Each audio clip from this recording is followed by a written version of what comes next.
तो मेरे साथ एक मुश्किल ये है कि मैं 2 नाव या 2 से अधिक नावों की सवारी करता हूँ। या अंग्रेजी में एक कहावत है, that fellow wears many hats. यदि किसी की बहुत सारे काम होते हैं, विचारधाराएं होती है, तो ये अंग्रेजी का एक मुहावरा है। या एक और मुहावरा है कि try to be in someone else's shoes, किन्हीं और के जूतों में जाके अनुभव करने की कोशिश करो। ये मैं करता ही रहता हूँ कि सामने वाला क्या अनुभव करता होगा, क्या सोचता होगा, इस पर मेरा ध्यान पहले जाता है, मेरा अपना क्या पक्ष है। ये कई बार, और मेरे पुत्र और पुत्री कहते हैं, पापा आप कहीं तो एक फिक्स ओपिनियन रखा करो, आप इधर की भी बात करते हो, ये भी सही हो सकता है, ये भी सही हो सकता है, क्या करूँ, मेरा नेचर ही ऐसा है। तो ये मेरा डिस्क्लेमर है। अब मैं शुरू होता हूँ मुख्य विषय के ऊपर। इतिहास साक्षी है कि एक के बाद एक चमत्कारों का पर्दाफाश विज्ञान ने किया है। तमाम माइथोलॉजी अब इतिहास और मनोरंजक कहानियों के रूप में रह गए हैं।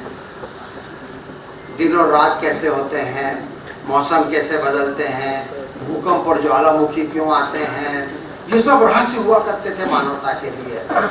सूर्य ग्रहण कैसे पड़ता है, चंद्र ग्रहण कैसे पड़ता है, हमारे शरीर के अंग कैसे काम करते हैं, हम बीमार क्यों पड़ते हैं, नाना प्रकार के प्रश्न लोगों के लिए रहस्य थे। लेकिन एक के बाद एक इन सब पे से पर्दा उठता चला गया। अब मोटे तौर पर 2 अंतिम फ्रंटियर हैं जो विज्ञान को उत्तर देना है। ब्रह्मांड की शुरुआत कैसे हुई, लोग बिग बैंग थ्योरी की बात करते हैं, लेकिन क्यों हुई इसका उत्तर कोई भी जानेगा।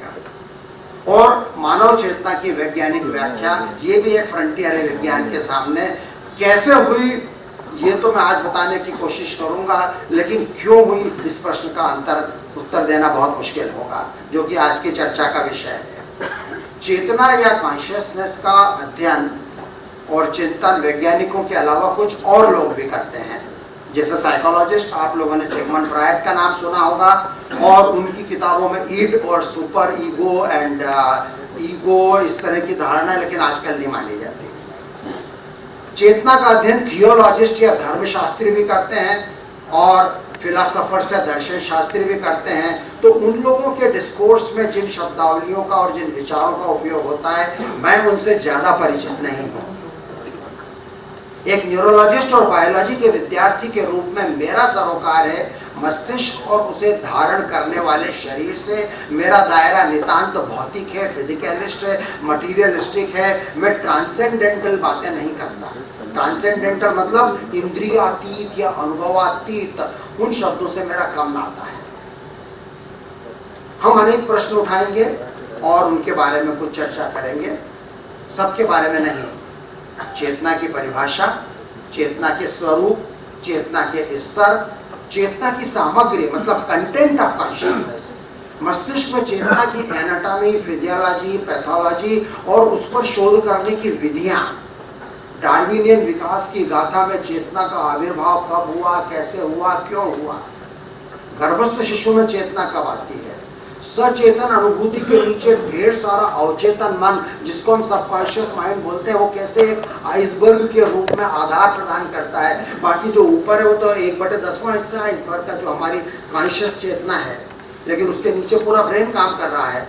इमोशंस का, भावनाओं का चेतना में क्या योगदान है, मन क्या है, मन कैसे काम करता है, मन की न्यूरोलॉजी क्या है, चेतना को महसूस करने वाला, संधारित करने वाला, उसके माध्यम से फ्री विल अर्थात स्वतंत्र इच्छा को धारण करने वाला कर्ता रूपी स्व या सेल्फ कौन है, वो ब्रेन में कहाँ रहता है, या शायद वहाँ नहीं रहता है, शायद कहीं बाहर रहता है, मैं नहीं जानता इन प्रश्नों का उत्तर। क्या आत्मा नाम की कोई चीज होती है जो जीवन, शरीर, मस्तिष्क और मन से भी परे होती है? मैं इन सब प्रश्नों का उत्तर आज नहीं दे पाऊंगा, मैं केवल गिना रहा हूँ।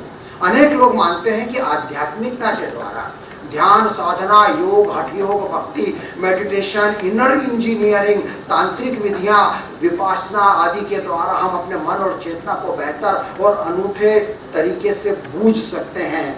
मैं कहूँगा आई एम एग्नोस्टिक, मैं नहीं जानता, ये मेरा विषय नहीं है। मन और मस्तिष्क पर असर डालने वाले पदार्थ जैसे शराब या गांजा या भांग या अफीम या एलएसडी आदि से कुछ जानने को मिलता है क्या? अरे तौबा तौबा, कैसी बात कर रहे हो? लेकिन ये सच है कि अनेक वैज्ञानिकों ने इन पदार्थों के माध्यम से मन को समझने में अच्छी उच्च क्वालिटी की रिसर्च करी है। हालांकि मैं उसकी आज चर्चा नहीं करूंगा। एक और शब्द का मैं आज संक्षेप में उल्लेख करके आगे निकल जाऊंगा, और वो है what are the emergent properties of matter. पदार्थ के प्रति उत्पन्न गुण, इमर्जेंट प्रॉपर्टीज ऑफ मैटर। अब जैसे पानी, हाइड्रोजन के 2 परमाणु और ऑक्सीजन के 1 परमाणु से मिलकर H2O नाम का एक अणु बनता है, वो एक पदार्थ है। पानी एक पदार्थ है और उसके अंदर से एक प्रति उत्पन्न प्रॉपर्टी है, क्या? गीलापन। तो गीलापन उसकी क्या है? प्रति उत्पन्न प्रॉपर्टी है। उसी तरह से ब्रेन एक पदार्थ है और उसकी इमर्जेंट प्रॉपर्टी है मन, कॉन्शियसनेस। तो ये एक तरीका है उसको एक्सप्लेन करने का। These are emergent properties of the matter. मस्तिष्क के रोगों से ग्रस्त व्यक्तियों की चेतना, बुद्धि, स्मृति, स्वभाव, भाषा, व्यक्तित्व, विचार, इमोशन में होने वाले परिवर्तनों को मैं रोज देखता हूँ। ऐसे मरीज रोज आते हैं बीमारी के कारण, जो इंसान की आइडेंटिटी बदल देते हैं, उसकी पहचान बदल देते हैं, उसका व्यक्तित्व बदल देते हैं। वो अध्ययन मेरे लिए बहुत ज्यादा इल्यूमिनेटिंग है, हम न्यूरोलॉजिस्ट के लिए। तो ये जो brain centric view of consciousness है, ये जो चेतना है उसका सेंटर तो ब्रेन में होना चाहिए। ये जो विचार है ये काफी पुराना है। हिप्पोक्रेटिस को मैं उसकी मैं तारीफ करूंगा उनकी। उन्होंने आज से 2500 साल पहले लिखा था, man ought to know that from the brain and from the brain only arise our pleasures, joys, laughter and just as well as our sorrows, pains, griefs and tears। वो आदमी उस जमाने में कह सका, जबकि अरस्तु जैसे लोग क्या सोचते थे कि जो कुछ है वो हार्ट है। सॉरी डॉक्टर रावत, हार्ट की बड़ी सीमा है। तो जो कुछ है वो हार्ट है और दिमाग में वेंट्रिकल्स होते हैं जिनमें पानी भरा रहता है। उसके बारे में लोग सोचते थे कि खून को ठंडा करने के लिए वो पानी भरे हुए वेंट्रिकल्स होते हैं ब्रेन में, जो उनका फंक्शन होता है। लेकिन हिप्पोक्रेटिस ने कहा, और हमारे यहाँ भी हयवदन की कथा आती है जिसको गिरीश कर्नाड ने लिखा था और बहुत बढ़िया नाटक लेके आए थे। मुझे इस रविंद्र नाट्य गृह में उसे देखने का मुझे और नीरजा को सौभाग्य मिला था। और उसमें वो कहानी आती है कि 2 नायक हैं, एक स्त्री है और 2 वीर हैं। तो दोनों उस स्त्री के लिए लड़ रहे हैं और डुएट, जिसको डुएल बोलते हैं ना, उसमें दोनों की गर्दन कट जाती है। अब वो घबराती है, उसमें से वो एक को प्यार करती थी, भगवान से प्रार्थना करती है इनको जिंदा करना है। हड़बड़ी में वो गलत सिर को गलत धड़ से जोड़ देती है। फिर भगवान से पूछती है, बोले जो सिर जिसको जोड़ा ना वो तुम्हारा है प्रेम, नीचे वाले धड़ को भूल जाओ। तो कहने का मतलब है कि इसी से तो हमारी पहचान होती है, कॉन्शियसनेस की पहचान होती है। हार्ट तो नीचे रह गया, उससे कोई मतलब नहीं। न्यूरोलॉजी की दृष्टि से चेतना की क्या परिभाषा है? जागृत और सजग अवस्था, alert and awake is first requirement, जिसमें व्यक्ति को अपने आसपास का भी, बाहर का भी और अंदर की शरीर की आंतरिक स्थिति का भी एहसास होता है। यदि मेरा यूरिनरी ब्लैडर फुल है तो मुझे एहसास होगा कि मुझे लेक्चर छोड़ के बाहर भागना है, और फिर इन समस्त परिस्थितियों का सामना करने और उन पर प्रतिक्रिया देने के लिए वो तत्पर और तैयार रहता है। कॉग्निटिव न्यूरोसाइंस अर्थात संज्ञानात्मक न्यूरोविज्ञान के अनुसार चेतन अवस्था को हम 3 एक्सिस या 3 अक्ष पर वर्णित करते हैं। पहला है लेवल ऑफ कॉन्शियसनेस, दूसरा है कंटेंट ऑफ कॉन्शियसनेस और तीसरा है द सेंस ऑफ सेल्फ या स्व का एहसास। चेतना के स्तर में नींद आती है, ड्राउजीनेस आती है, स्टूपर आता है, कोमा आता है, डिलीरियम या सन्निपात आता है, वेजिटेटिव स्टेट आती है, जड़ अवस्था, और ब्रेन डेथ आती है। मैं इसके ऊपर संक्षेप में बताऊंगा। तो ये सब क्या हुए? ग्रेडेशंस ऑफ कॉन्शियसनेस हुए, चेतना के स्तर हुए। और अगला पॉइंट आता है चेतना का कलेवर, उसका कंटेंट। इसमें आती है व्यक्ति की आत्मकथात्मक स्मृति अर्थात ऑटोबायोग्राफिकल मेमोरी। ये हमारी कॉन्शियसनेस का मेन कंटेंट है। जिंदगी की पहचान, हमारा परिवार, हमारा इतिहास, दुनिया का ज्ञान, हमारा मन जो भावनाएं महसूस करता है, मन जो बुद्धिमान है, जो सोचता है, जो निर्णय लेता है, जो विचारधाराओं को अपनाता है, व्यक्तित्व को गढ़ता है, इंसान की पहचान बनाता है, ये सब कहलाता है कंटेंट ऑफ कॉन्शियसनेस। और सबसे कठिन है द सेंस ऑफ सेल्फ। वह कौन है अंदर जो जानता है कि यह मैं हूँ, जो इस काया और मस्तिष्क को धारण किए हुए है, जो जानता है कि मैं चेतन हूँ और मेरे मन का स्वामी हूँ, जिसमें कर्ता भाव है और सेंस ऑफ एजेंसी, स्वतंत्र इच्छा शक्ति है, फ्री विल, इंटेंशनलिटी है अर्थात साभिप्रायता और सोद्देश्यता। मैं जो भी कर रहा हूँ उसका अभिप्राय है, उसका उद्देश्य है, इंटेंशन है। सेल्फ की न्यूरोलॉजी समझने को हार्ड प्रॉब्लम ऑफ कॉन्शियसनेस बोलते हैं। उसके पहले जो लेवल ऑफ कॉन्शियसनेस और कंटेंट ऑफ कॉन्शियसनेस था उसको इजी प्रॉब्लम ऑफ कॉन्शियसनेस बोलते हैं। Hard problem of consciousness neuroscience कभी पकड़ पाएगा कि नहीं हम नहीं जानते, बाकी सब इजी प्रॉब्लम कहलाती हैं। डार्विनियन विकास की गाथा में प्राणियों में चेतना के चिन्ह पहली बार कब देखे गए? यूं तो एक कोशीय अमीबा को भी अगर आप छेड़ोगे तो वो अपने को सिकोड़ के अपने सूडोपोडिया अंदर करके और भाग लेगा। एक कॉकरोच को धमकाओ तो छिप जाएगा, एक केंचुए को सुई चुभाओ तो अपने आप की घड़ी कर लेगा। लेकिन हम इन्हें चेतन नहीं मानते, लेकिन कुछ वैज्ञानिक मानते हैं। मछली, मेंढक और छिपकली के बारे में क्या किया जाए? पीसिस, एम्फीबियंस एंड रेप्टाइल्स, यहाँ तक हम चेतना का बहुत ही प्रिमिटिव रूप मानते हैं। इस स्तर तक के प्राणियों की समस्त हरकतें मशीनवत होती हैं, रिफ्लेक्स एक्शन होती है। रिफ्लेक्स एक्शन मतलब प्रतिवर्ती क्रिया, उस रूप में होती है। दिमाग नहीं लगता, कुछ नया नहीं सीखा जाता। एक छिपकली को आपने कीड़ा पकड़ना सिखा दिया तो वो नए तरीके से सीख जाएगी और अपनी संतान को सिखा देगी, ऐसा कभी नहीं होता। उनको जो कुछ भी सीख के आना है उनके जेनेटिक कोड में पहले से रहता है। अपनी जिंदगी गुजार देते हैं, नया कुछ नहीं सीखते। तो ये जो कोडिंग जीन्स में डीएनए कर चुका है वो कर चुका है, लेकिन स्थिति कहाँ बदलती है? पक्षियों में और मैमल्स में। इनके अंदर चेतना का थोड़ा हायर लेवल का प्रादुर्भाव होता है, मस्तिष्क थोड़ा बड़ा बनने लगता है और हेरिडिटी के द्वारा, डीएनए के द्वारा जितना मिला था उससे थोड़ा सा ज्यादा। एक मिट्ठू को आप राम राम गाना सिखा सकते हैं जो उसको जन्म से नहीं आता था, उसकी जीन्स ने सिखाया था, लेकिन वो तोता गाना सीख जाता है। आनुवंशिकता से जितना मिला, लेकिन वो अपने दूसरी पीढ़ी को अनंतरित नहीं कर सकता जो कि हम कर सकते हैं। सर्कस में प्रशिक्षित जानवरों की संतानों को फिर से ट्रेनिंग लेना पड़ेगी। एक जानवर अपना हुनर दूसरे जानवर को नहीं सिखा सकता जो हम सिखा सकते हैं।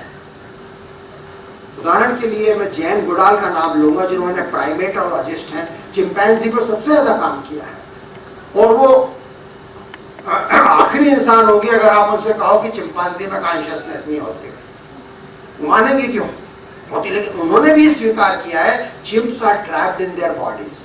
तो ये जो एनिमल होते हैं वो अपने शरीर के कैदी होते हैं। हम human beings are not trapped in our body, हम अपने शरीर के बाहर निकलते हैं हमारी योग्यताओं के कारण। अब छोटा सा एक विचार प्रयोग करते हैं। आपके घर में कोई पालतू पशु है? हाथ उठाइए। डॉग या कैट? बहुत लोगों के घरों में होंगे डॉग या कैट। क्या आप उनको कॉन्शियस मानते हैं? Of course yes. क्या उनकी इमोशंस होती हैं? Of course yes. क्या वो स्मृति रखते हैं? Of course yes. क्या वो नया सीख सकते हैं कुछ? Of course yes. जो नया सीखा क्या वो किसी दूसरे प्राणी को सिखा सकते हैं? नहीं। क्या उनके पास आत्मकथात्मक स्मृति है ना, ऑटोबायोग्राफिकल मेमोरी होती है कि मेरा जन्म वहाँ हुआ था, फिर मेरे वो मालिक थे, फिर मैं इन मालिक के पास आया और उस समय मेरे साथ एक एक्सीडेंट हुआ था पहले। इसको बोलते हैं ऑटोबायोग्राफिकल मेमोरी। ये उनके पास नहीं होती है। क्या उन्हें स्व का एहसास है? आई डोंट नो, है कि नहीं। तो चेतनाओं के अलग अलग स्तर होते हैं। और अब ऐसा ही विचार प्रयोग नन्हे शिशुओं के साथ कीजिए। नवजात शिशु में होता है कुछ जो बिल्कुल न्यूबॉर्न है, उसकी तो कोई मेमोरी नहीं होती। क्या ये 1 साल के शिशु में होता है? क्या 3 साल के बच्चे में होता है? या एक किशोर 5 साल के बच्चे में भी होता है? 3 साल के बच्चे की भी ऑटोबायोग्राफिकल मेमोरी होती है। 3 साल के बच्चे के पास स्व का एहसास होता है। तो कितना अद्भुत साम्य है। बायोलॉजिकल जगत में जिस विकास को लाखों साल लगे, उसी कहानी को एक शिशु के संदर्भ में कुछ ही महीनों और वर्षों में द्रुत गति से दोहरा देते हैं, रैपिड सीक्वेंस में। इवोल्यूशन को मिलियन ईयर लगे। और इसीलिए एक फेमस वाक्य है, ऑन्टोजेनी रिपीट्स फाइलोजेनी। ऑन्टोजेनी का मतलब होता है वित्तीय वृत्त या भ्रूण वृत्त गर्भवेश शिशु का विकास, और इसकी अवधि कितनी है? कुछ महीने, 9 महीने मनुष्यों के केस में। और फाइलोजेनी क्या होती है? जाति व्रत। जाति मतलब आप वो जाति प्रथा वाला शब्द मत सोचना, जाति अपने आप में एक बड़ा ब्रॉड शब्द है। हमारे यहाँ क्या हुआ है कि इतनी गालियां हमको पड़ी है जाति के नाम पे कि जाति शब्द उससे हमारे कई लोग चौक चक्कर जाति शब्द बोलता है। तो जाति का अर्थ होता है जीनस एंड स्पीशीज, प्रजाति और जाति। वहाँ यहाँ बायोलॉजिकल साइंटिफिक अर्थ में मैं बोल रहा हूँ। तो फाइलोजेनी यानी जाति व्रत, किसी स्पीशीज का उद्भव समय काल, और ये होता है कुछ लाख वर्ष। ऑन्टोजेनी रिपीट्स फाइलोजेनी, लाखों साल की कहानी एक गर्भ में 9 महीने में या उसके शैशव काल के 1-2 साल के अंदर दोहराई जाती है। The gap between humans and animals, primates और एप में आरंभिक स्तर का माइंड होता है, लेकिन स्व की पहचान नहीं होती। वो जाने होती भी हो, उसको हम मालूम तो कर नहीं सकते, जाके पूछ तो नहीं सकते हमारे डॉगी से कि तेरे को पता है कि तू कौन है, वो क्या बताएगा।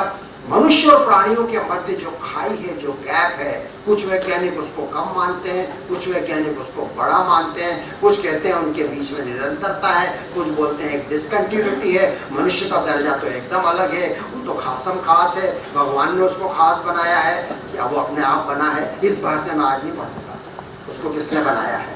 मानव का अपवाद होना 2 कारणों से हुआ विकास के अंदर। एक तो 4 पैरों के बजाय उसने 2 पैरों पे चलना किया, तो उसके हाथ फ्री हो गए। इन हाथों से उसने टूल बनाना सीखा, औजार बनाना सीखा, और बाद में लिखना सीखा।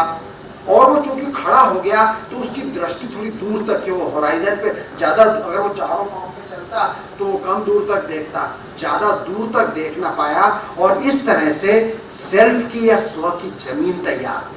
और फिर जब उसके हाथ फ्री हो गए तो उसने उंगलियों का उपयोग करना चालू किया, और न केवल उंगलियों का उपयोग बल्कि अपने अंगूठे को बाकी उंगलियों से 90 डिग्री मोड़कर अपोजिशन यानी उंगलियों को पकड़ना, ये इवोल्यूशन में सबसे बड़ी घटना थी। उसने पकड़ना शुरू किया, और उसने अपनी तर्जनी उंगली और अलग अलग उंगलियों का उपयोग करना शुरू किया, और उसने पॉइंटिंग शुरू किया। यहाँ पे दिस एंड दैट, यह और वह, मैं और तुम, ये एहसास प्राणियों में नहीं होता है दिस एंड दैट का। ये इवोल्यूशन की एक बहुत बड़ी घटना थी, जिसके द्वारा स्व की जमीन तैयार हुई, सेल्फ की जमीन तैयार हुई। और दूसरा था भाषा का होता। तो जब मनुष्य के पास भाषा आई तो वो अपना ज्ञान एक दूसरे से साझा करने लगा, शुरू में वाचिक परंपरा से और बाद में लिखित परंपरा से। तो ये 2 इवोल्यूशन की घटनाएं थी। तो यहाँ पर मैं 5 मिनट का ब्रेक कर रहा हूँ। अभी तक आप लोगों ने अगर अपने कार्ड के ऊपर कुछ प्रश्न लिखे हो तो कृपया पहुंचाइए, या वैसे ही खड़े होकर बोल सकते हैं, और फिर हम दूसरा पार्ट शुरू करेंगे। इस अभी तक के जो बातें करी है उन पर आधारित प्रश्न कृपया पूछिए। आपके मन में और भी प्रश्न होंगे, वो हम बाद में लेंगे। रहने के पश्चात दूसरे टाउनशिप में शिफ्ट हुआ और वहाँ रहने लगा, और कोई 4 वर्ष वहाँ रहा, और वहाँ से मैंने अपना घर बना लिया, तो मैं किसी और जगह रहता हूँ। अब जब कभी मैं अपने डॉग को कार में लेकर इन जगहों की भ्रमण के लिए निकलता हूँ, तो वो हमारे पुराने घरों को देखकर भौंकने लगता है। तो उसकी हमने मेमोरी से ऑटोबायोग्राफिकल माने या नहीं माने, वो प्रश्न हो सकता है, लेकिन वो अपने जो प्रेजेंट टाइम है उसको पास्ट से रिलेट कर पाए। इसको हम बोलते हैं सेंस ऑफ टाइम। तो प्राणियों में शायद समय का बोध भी कम होता है। मैंने पिछला भाषण कब सुना था, मैं रिश्तेदार से कब मिला था, दिवाली पहले आई थी, होली पहले आई थी। तो सेंस ऑफ टाइम भी एनिमल्स में कम होता है। और कुछ प्रश्न? एक डॉक्टर साहब सवाल है, ये दिनेश पुराणिक जी लिखते हैं कि बहुत शोर सुनते थे पहलू में दिल का, बहुत शोर सुनते थे पहलू में दिल का, जो खोजा तो कतराए खून निकला। इसके बारे में आप क्या कहेंगे? ये तो मैं पहले ही कह चुका हूँ, ये तो उसी चीज को साहित्यिक तरीके से कहना है जो मैंने क्रूड तरीके से कही थी। सर मेरा प्रश्न जी, मेरा प्रश्न, आपने जो बताया हार्ट और ब्रेन की जो बात चल रही है, आपने नाटक का भी सुनाया कि वो सिर जो है वो दूसरे से जुड़ जाता है। तो सर ये हार्ट का तो ट्रांसप्लांट भी होने लग गया है, हार्ट का ट्रांसप्लांट हो जाता है, व्यक्ति वही रहता है। तो मेरा प्रश्न है कि फिर ब्रेन का ट्रांसप्लांट कभी नहीं हो सकता क्या? ये कैसे संभव? ना वो अभी बहुत दूर है, मैं नहीं जानता वो कभी हो भी पाएगा कि नहीं। गणेश जी का सिर जो काट के वापस लगा दिया था वो माइथोलॉजी है, लेकिन हम उसको गंभीरता पूर्वक नहीं लेते हैं। एक सवाल है डॉक्टर साहब कि अच्छा नाम भी लिख दिया करें तो आपकी विद्वत्ता और मालूम पड़ेगी किसका सवाल किसने लिखा है। क्या पशुओं में याददाश्त होती है अन्यथा नहीं? पशु यानी श्वान, अश्व आदि, तो क्या उनमें हास्य, क्रोध, इनको मस्तिष्क ही जो वो इरिटेट होते हैं तो नियंत्रित कर? स्मृति की बात तो अभी हमने स्वीकार करी कि होती है मेमोरी। उनमें गुस्सा भी बहुत होता है, उनमें प्रेम बहुत होता है, उनमें उदासी होती है, बहुत सारी इमोशंस होती हैं। हास्य होता है कि नहीं, आई एम नॉट श्योर, क्योंकि मैंने आज तक कोई पेट को नहीं पाला। आप लोग जो जानते होंगे उनमें ह्यूमर होता है कि नहीं एनिमल में, आई डोंट नो, पर जो कुछ भी भावनाएं होती हैं वो होती उनके ब्रेन में ही है। और ये हास्य का भी बहुत बोलते हैं अपनी कविताओं में से करके, सिर्फ मनुष्य एक प्राणी है जो हंस सकता है, तो ये पुष्टि होती है। डॉक्टर भारत रावत साहब का एक प्रश्न है, क्षमा चाहूंगा, ये प्रश्न जो पहले थे ये मेरे थे। अच्छा आपके नाम खूब नाम लेना चाहता था, आप नाम बता दीजिए। अच्छा इसके सोनी। जी सोनी सर। अच्छा, मेरा प्रश्न अलग नहीं है। तो स्मृति आपने कहा कि पशुओं में होती है, लेकिन जब मनुष्य का जो हास्य होता है, क्रोध होता है, बहुत कहते हैं शॉर्ट टेम्पर्ड उधर से आ जाता है। हास्य, किसी ने कुछ कहा और कोई मुस्कुराता है, कोई खिलखिलाहट हंसता है, कोई धक्का मारता है, तो क्या इसकी नियंत्रण मस्तिष्क से होता है अथवा हृदय से? नहीं, सब कुछ ब्रेन है, everything is brain. Heart is merely a mechanical pump, nothing else. आज डॉक्टर रावत साहब के लिए स्कोप नहीं है आज। उनका सवाल पढ़ देता हूं, क्या सबकॉन्शियस माइंड कुछ होता है? हाँ, अवचेतन मन बहुत बड़ी चीज है और ये हमारे न्यूरोविज्ञान व्याख्यान माला के आगामी विषयों में से एक रहेगा कि सबकॉन्शियस माइंड क्या होता है। मैंने कुछ देर पहले बोला था 90% सबकॉन्शियस माइंड होता है, केवल 10% है आइसबर्ग का जो सतह के ऊपर होता है, और सारी जमीन वही तैयार करता है। तो मिस्टर जयशंकर की टीम ने महीनों से मेहनत की होगी, मोदी जी तो खाली ऊपर आके 1 घंटे का भाषण देके चले गए, लेकिन अंदर की तैयारी G20 की तो पूरी टीम करती है। तो ऐसे सबकॉन्शियस माइंड का काम रहता है। एक बहुत गंभीर और बहुत अच्छा सवाल आया है मेजर डॉक्टर सौरभ व्यास साहब का। ये कह रहे हैं कि what are the effects of virtual reality, artificial intelligence, robots, gadgets addiction on neurology of consciousness? ये थोड़ा सा विषयांतर हो जाएगा और मैं इसका ज़्यादा जानकार भी नहीं हूँ। आर्टिफिशियल इंटेलिजेंस को मैं भाग 3 में थोड़ा सा टच करूँगा। वर्चुअल रियलिटी का हमारी चेतना पर असर निस्संदेह पड़ सकता है, ये बहुत अच्छा प्रश्न है, लेकिन सच मानूं तो मुझे अभी इसका उत्तर नहीं पता। वो हमें कंफ्यूज कर सकता है, वो हमें नई दुनिया में ले जा सकता है, ट्रांसपोजिशन जिसको बोलते हैं वहाँ ले जा सकता है, तो ये निस्संदेह शोध का एक विषय है। एक सवाल आया है डॉक्टर गगनदीप जी का, ये पूछ रहे हैं कि भ्रम, कंफ्यूजन, मूर्छा, संन्यास में प्रमुख अंतर क्या है? संन्यास। तो भ्रम और मूर्छा ने तो मूर्छा वैसे हम सिंकपी के लिए बोलते हैं। ये ग्रेडेशन से बहुत संक्षेप में बताऊंगा कि एक तो होता है ड्राउजीनेस, यानी सुस्ती बना, नींद आ रही है। दूसरा होता है स्टूपर, मतलब और ज़्यादा गहरी नींद। आप उससे झकझोर के इंसान को 1-8 मिनट के लिए जगा सकते हो, तेरा नाम क्या है, जीव बता, बस इतना जवाब देगा और फिर चला जाएगा। और कोमा यानी बेहोशी, कोमा उस अवस्था को बोलते हैं जिसमें व्यक्ति को जगाया नहीं जा सकता। और सन्निपात भी एक प्रकार का अल्टर्ड सेंसोरियम या एबनॉर्मल सेंसोरियम है, जिसमें व्यक्ति को डिलीरियम बोलते हैं या सन्निपात बोलते हैं। व्यक्ति को हेल्यूसिनेशंस होते हैं, भ्रम होते हैं, विभ्रम होते हैं। जो चीज़ नहीं है वो दिखाई देती है, जो आवाज़ नहीं है वो सुनाई पड़ती है, जो कीड़ा नहीं चल रहा है वो रेंगता हुआ महसूस होता है, जो गंध नहीं है वो सूंघने में आती है, जो स्वाद नहीं है वो मुंह में आ जाता है। इनको हेल्यूसिनेशंस बोलते हैं। तो डिलीरियम में, सन्निपात में हेल्यूसिनेशंस होते हैं। डॉक्टर साहब, डॉक्टर जी के पाराशर साहब पूछ रहे हैं कि चेतना की आपने तो अभी भूमिका में इतनी बात कर दी, उसमें और मनुष्य के विवेक में क्या फर्क है? विवेक चेतना का एक पार्ट है।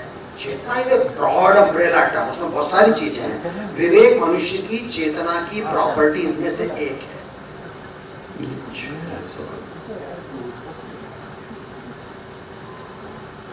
Doctor Tiwari M Tiwari, mood surfing क्या है पर जानकारी?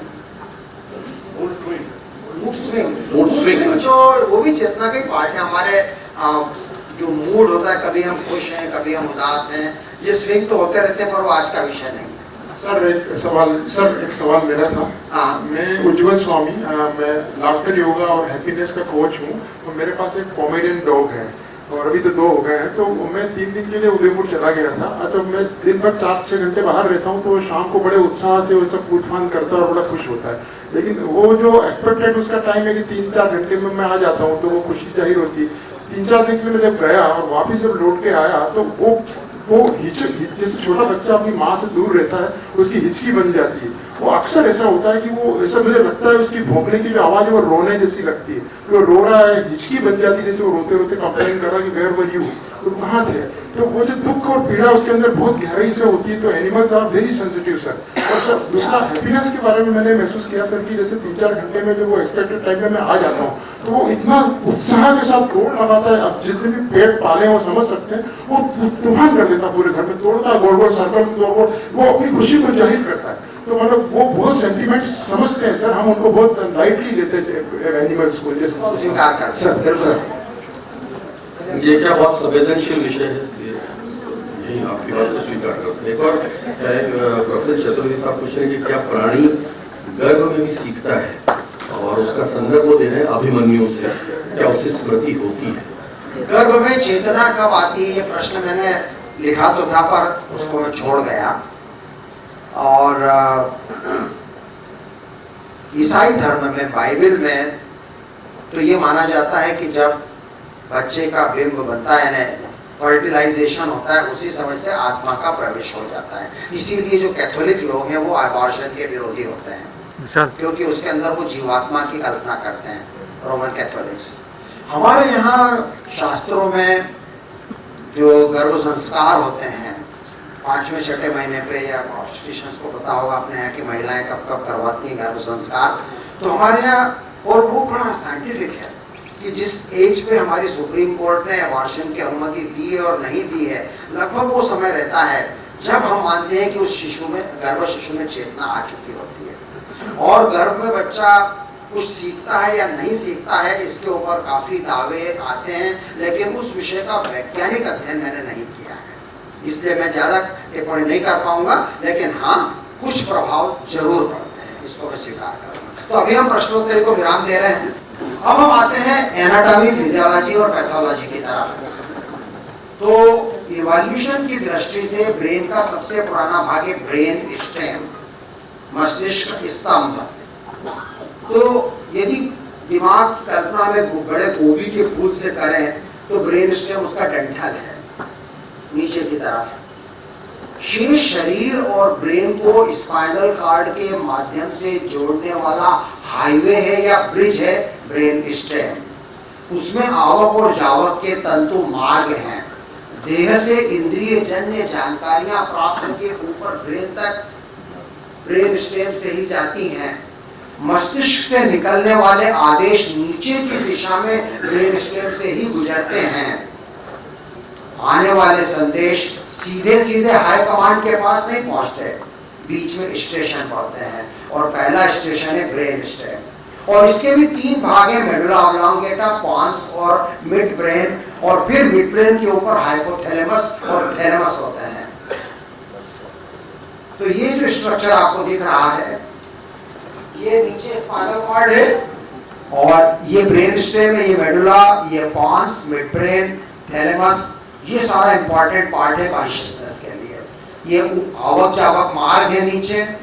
यहाँ पर एक रचना होती है जिसको हम बोलते हैं आरास, ARAS, ascending reticular activating system. Brain stem के अग्रभाग में, अग्र मतलब वेंट्रल या एंटीरियर, उसमें तंतुओं के उभय मार्गी महापथ होते हैं, 2 वे हाईवेज, ऊपर जाने वाले नीचे जाने वाले, किसमें? ब्रेन स्टेम के अग्रभाग में। तो यदि आप शीतल की कुल्फी को एक चाकू से वर्टिकली काटते हैं, तो ऐसे ब्रेन स्टेम की कल्पना कीजिए कि आपने कुल्फी को वर्टिकली काट दिया है, तो उसके आगे वाले भाग में तो पाथवेज हैं, और जो पश्च भाग है, पोस्टीरियर या डॉर्सल जिसको बोलते हैं, उस भाग में न्यूक्लियाई हैं। तो पश्च भाग में अनेक नाभिक होते हैं, नाभिक को न्यूक्लियस बोलते हैं। और ये न्यूक्लियस क्या होते हैं? न्यूरॉन कोशिकाओं के छोटे छोटे पुंज या समूह। और ये जीवन के लिए तमाम आधारभूत काम ब्रेन स्टेम के मेडुला ऑब्लांगेटा से नियंत्रित होते हैं। सांस लेना, हृदय की धड़कनों को चलवाना, ब्लड प्रेशर को थामे रखना और हाइपोथैलेमस के साथ मिलकर सोने और जागने के चक्र का नियंत्रण करना, शरीर के तापमान का नियंत्रण करना और तमाम आंतरिक अंगों अर्थात फेफड़े और हृदय और आंतें और लिवर जिसको मिश्रा बोलते हैं, उनकी मेटाबॉलिज्म मतलब चयापचय अर्थात रासायनिक क्रियाओं का संचालन करवाना, ये सारे काम ब्रेन स्टेम करता है। और फिर पांच के ऊपरी भाग से लेके मिड ब्रेन तक के पश्च भाग में और फिर थैलेमस की मध्य रेखा के समीप की न्यूरॉन कोशिकाओं के पुंज में और भी छोटे छोटे छितरे हुए रहते हैं। इसको हम एसेंडिंग रेटिकुलर एक्टिवेटिंग सिस्टम बोलते हैं। अगर मैं हिंदी में बोलूं तो ऊर्ध्वगामी जालीदार सक्रियात्मक प्रणाली, एसेंडिंग रेटिकुलर एक्टिवेटिंग सिस्टम। इसमें न्यूरॉन कोशिकाएं होती हैं और जागृति और ध्यान का आधार है, अलर्टनेस और अटेंशन का आधार है। आरास की न्यूरॉन कोशिकाएं पूरे शरीर से संवेदनाएं ग्रहण करती है, इंक्लूडिंग हेड एंड नेक। इसीलिए हमने बोला मध्य पांच के ऊपर, मध्य पांच के नीचे जो संवेदनाएं ग्रहण हो रही हैं उसमें बाकी शरीर तो आ गया लेकिन हेड एंड नेक नहीं आया।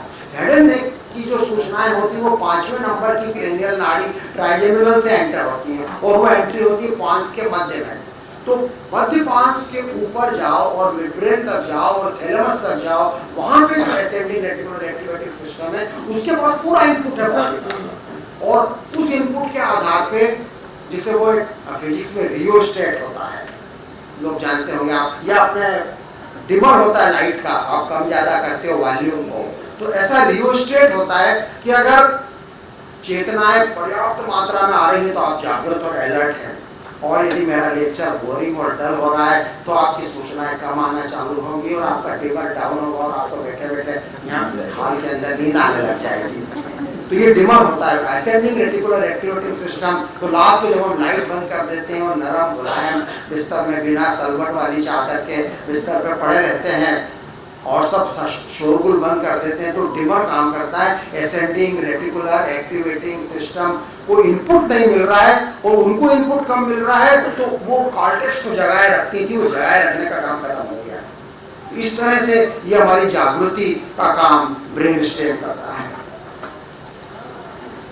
सेरेब्रल कॉर्टेक्स के दोनों गोलार्धों के ग्रे मैटर या भूरे मैटर को जागृत रखने का काम ये रिले करता है। और जब हमें नींद आने वाली होती है या बेहोशी या नींद वाली औषधियों का सेवन करते हैं या कोई एनेस्थेटिक ड्रग आप लगाते हैं, उस समय आरास की कोशिकाएं निष्क्रिय हो जाती हैं, उनका फायरिंग बंद हो जाता है। वो फायरिंग कहाँ कर रही थी? दोनों गोलार्धों तक अपना फायरिंग भेज रही थी। ब्रेन स्टेम की कोशिकाएं, मस्तिष्क के गोलार्ध की लाइट डिम हो जाती है और हाइपोथैलेमस का नींद वाला तंत्र हावी हो जाता है। इस तरह से हमको नींद आ जाती है। एक अवस्था होती है जिसमें उल्टा होता है, व्यक्ति ऊपर से बेहोश दिखता है लेकिन अंदर से होश में होता है। ब्रेन स्टेम का अग्रभाग जिसके बारे में मैंने कहा था उसमें केवल पार्टिकल होते हैं, वो अगर डैमेज हो जाए तो व्यक्ति कोमा में नहीं जाता लेकिन उसके चारों हाथ पांव, गला, जीभ, जबड़ा, चेहरा सब लकवाग्रस्त हो जाते हैं। इस अवस्था को लॉक्ड इन सिंड्रोम बोलते हैं, तालाबंद अवस्था। एक चाबी कस दी, आप कुछ नहीं हिल सकते, आपका चेहरा भी नहीं, आंखें भी नहीं, हाथ पांव भी नहीं, जुबान भी नहीं, कुछ नहीं। वो व्यक्ति होश में है, केवल आंख की पलक झपक सकता है। जैसे स्टीफन हॉकिंग के कुछ वीडियो आपने देखे होंगे जो पूरी तरह से पैरालाइज हो गए थे, वो भी हॉक लेते थे। ऐसे पेशेंट हम देखते हैं कभी कभी न्यूरोलॉजी में। और एक किताब का मैं उल्लेख करूंगा, the diving bell and butterfly, और मेरी एक कहानी जो मैं क्लिनिकल टेल्स लिख रहा हूँ, अरे सुनो मैं बेहोश नहीं हूँ, इसमें इस तरह की एक मरीज की कहानी है।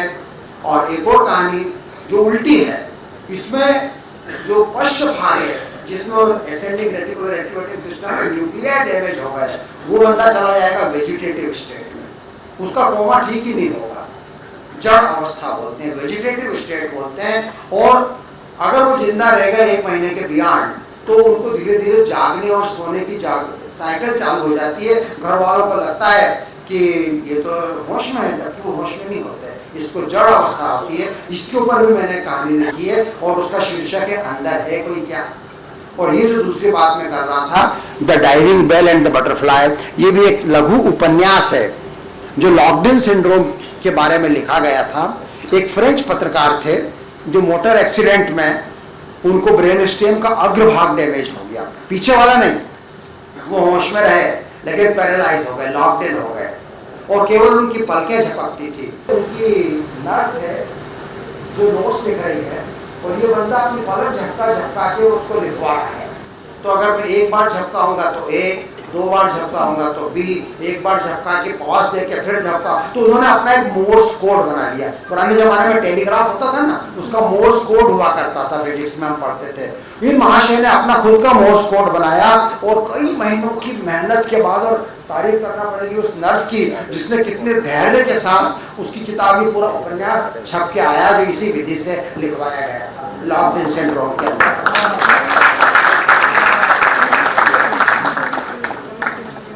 निम्न स्तर के प्राणियों में केवल ब्रेन स्टेम विकसित होता है, उसके ऊपर के भाग अत्यंत अल्प विकसित होते हैं, जैसे कि इनवर्टिब्रेट्स, उनमें केवल कोर कॉन्शियसनेस होती है, मूल चेतना, उनमें एक्सटेंडेड कॉन्शियसनेस नहीं होती, सुनकर पढ़कर दुनिया जहां का ज्ञान उनके पास नहीं होता, आत्मकथात्मक चेतना नहीं होती। इन सब के लिए आपको ब्रेन स्टेम के ऊपर आना पड़ेगा। इसके बाद आता है थैलेमस।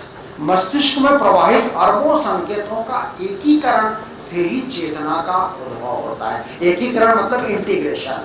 ब्रेन स्टेम के साथ साथ थैलेमस भी जागृति बनाए रखने में योगदान देता है। गंध को छोड़कर जो नाक से आती है, तमाम इंद्रियों से आने वाली संवेदनाएं, स्पर्श, गरम, ठंडा, कंपन, गति, दबाव, दर्द, दृष्टि, सुनना, संतुलन, ये सब थैलेमस नाम के रिले स्टेशन से गुजर कर ऊपर गोलार्ध में सेरेब्रल कॉर्टेक्स तक पहुंचते हैं। मस्तिष्क के अधिकांश यातायात के समान ये ट्रैफिक भी उभय मार्गी होता है और थैलेमस और कॉर्टेक्स का जो आपसी संवाद है और जो सूचनाओं की मॉनिटरिंग है, उसी में कॉन्शियसनेस, उसी में चेतना का आविर्भाव होता है। और फिर अंत में आता है सेरेब्रल कॉर्टेक्स। सेरेब्रल कॉर्टेक्स का ग्रे मैटर संख्या और गुणवत्ता की दृष्टि से मनुष्यों में सबसे ज्यादा उन्नत होता है।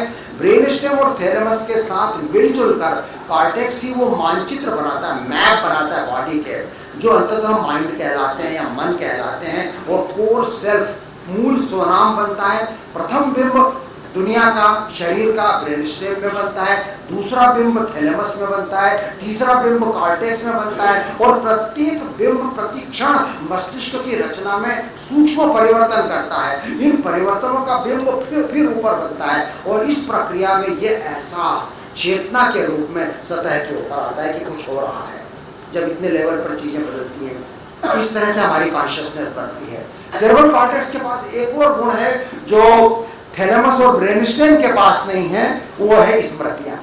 Cerebral cortex is a treasure house of memory. स्मृतियों के ताने बाने से हमारी जीवनी गढ़ी जाती है, इंसान को उसकी पहचान या आइडेंटिटी मिलती है। स्तनपायी प्राणियों में और प्राइमेट्स में सेरेब्रल कॉर्टेक्स के महाविस्तार के बावजूद नेचर ने ब्रेन स्टेम के मूल फंक्शन उसी के पास रखे, ब्रेन स्टेम के पास, जीवन को बनाए रखने के वो काम कॉर्टेक्स को नहीं दिए। जिंदा रहने के लिए प्रोटोसेल्फ और कोर सेल्फ के लिए सेरेब्रल कॉर्टेक्स और थैलेमस को अभी भी ब्रेन स्टेम पे डिपेंडेंट रहना पड़ता है। एक और पॉइंट आता है स्थानिकता विरुद्ध सर्वव्यापकता। क्या पूरा मस्तिष्क एक समय की इकाई के रूप में काम करता है जिसमें प्रत्येक भाग समस्त कार्य समान रूप से करते हैं? इस तरह की विचारधारा को होलिज्म कहते हैं। अर्थशास्त्र में अगर मैं उसकी तुलना करूं तो ग्लोबलिज्म कहूंगा। लेकिन कुछ दूसरे लोग कहते हैं नहीं नहीं नहीं, ब्रेन में तो डिवीजन ऑफ लेबर है, श्रम विभाजन है, फला भाग के जिम्मे फला काम, इसको हम लोकलाइजेशन बोलते हैं। अर्थशास्त्र की भाषा में इसको हम स्थानिकता या प्रोटेक्शनिज्म बोलते हैं। तो एक स्यूडो साइंस 19वीं शताब्दी के पूर्वार्ध में निकला था जिसको फ्रेनोलॉजी बोलते थे। वो मिथ्या विज्ञान था और उस जमाने में खोपड़ी के हड्डी को हाथों से टटोल टटोल के वो कुछ छोटे छोटे उभार पालपेट करते थे। ये जैसे वो लोग बोलते हैं ना कि तुम्हारा गुरु का पर्वत ज्यादा मोटा है या ये वाला पर्वत मोटा है, ऐसे लोग यहाँ पे उभारों को पालपेट करते थे। और उसके साथ उसके व्यक्तित्व के गुण और अवगुण को बताते थे। It was a complete pseudo science. ये उस जमाने का एक चित्र है, फ्रेनोलॉजी। कब था ये? 19वीं सदी के पूर्वार्ध में। लेकिन उसके बाद शोध की विधियां नई आती हैं। पहले तो मनुष्य कल्पनाएं करता था, अनुमान लगाता था। अरस्तु के समय तो ब्रेन में भरे हुए वेंट्रिकल को ठंडा करने का काम कहते थे। 18वीं शताब्दी में फ्रांस के रेनी डेस्कार्ते ने कहा कि पीनियल ग्लैंड में आत्मा प्रवेश करती है, आत्मा रहती। ये सब स्यूडो साइंस था। पहला वैज्ञानिक तरीका जो आया इंसान के पास वो था पोस्टमार्टम, शवों का परीक्षण करना। That was the first scientific method to study the brain. जब मरीजों के जीवन काल में उनकी बौद्धिक क्षमताओं और कमियों का डायरी में विस्तृत रिकॉर्ड रखा गया, नोट लिखे गए, और वो आदमी जब मर गया तो उसका खोपड़ी खोल के देखा गया, उस आधार पर निष्कर्ष निकाले गए कि ब्रेन कैसे काम करता है। स्थानिकता यानी लोकलाइजेशन को पहला बड़ा सबूत मिला पेरिस में 19वीं शताब्दी के मध्य में। एक डॉक्टर थे, उनका नाम था पॉल ब्रोका, और उन्होंने एक मरीज का अध्ययन किया। उसको सिर में गोली लगी थी, वो बोल नहीं पाता था। उसकी बीमारी का नाम था अफेजिया। और मृत्यु के उपरांत जब शव परीक्षण किया गया तो मरीज के मस्तिष्क के बाएं गोलार्ध के फ्रंटल खंड के निचले भाग में एक बुलेट धंसी पड़ी थी और एक घाव था वहां पे। ब्रोका ने सोचा, और सही सोचा, कि जरूर इसी भाग से भाषा या बोली का नियंत्रण होता होगा, और इसको कहा गया वाणी केंद्र, स्पीच सेंटर। और ये चित्र आप उसका देख रहे हैं जो पेरिस में म्यूजियम ऑफ होम के अंदर ही ब्रेन आज भी रखा हुआ है, जो पॉल ब्रोका ने स्टडी किया था, एक फॉर्मलिन से भरे हुए एक जार के अंदर। मैं जब उसे देखने गया था तो मेरे तो रोंगटे खड़े हो गए। और एक कहानी और आती है, finish gauge. Finish gaze was a rail road worker, जो पटरियां बिछाते हैं उसका काम कर रहा था। और कुछ ऐसा एक्सीडेंट हुआ कि एक लोहे की छड़ उसके चेहरे से घुसती हुई और खोपड़ी के बाहर निकल गई। वो मरा नहीं, जिंदा रह गया, आश्चर्य की बात है। और इसके बाद उसकी स्मृति, व्यवहार, व्यक्तित्व में आमूलचूल परिवर्तन आ गए। उसके दोस्त कहते थे गेज अब गेज नहीं रहा, पहले जैसा गेज नहीं रहा। मस्तिष्क के फ्रंटल खंडों से उसकी व्यक्तित्व में होने वाले परिवर्तनों का संबंध जोड़ा गया, और सही जोड़ा गया। हाँ, वाकई में फ्रंटल लोग वही काम करते हैं हमारे ब्रेन के। एचएम नाम के एक मरीज की कहानी कॉग्निटिव न्यूरोलॉजी में बहुत अहम स्थान रखती है।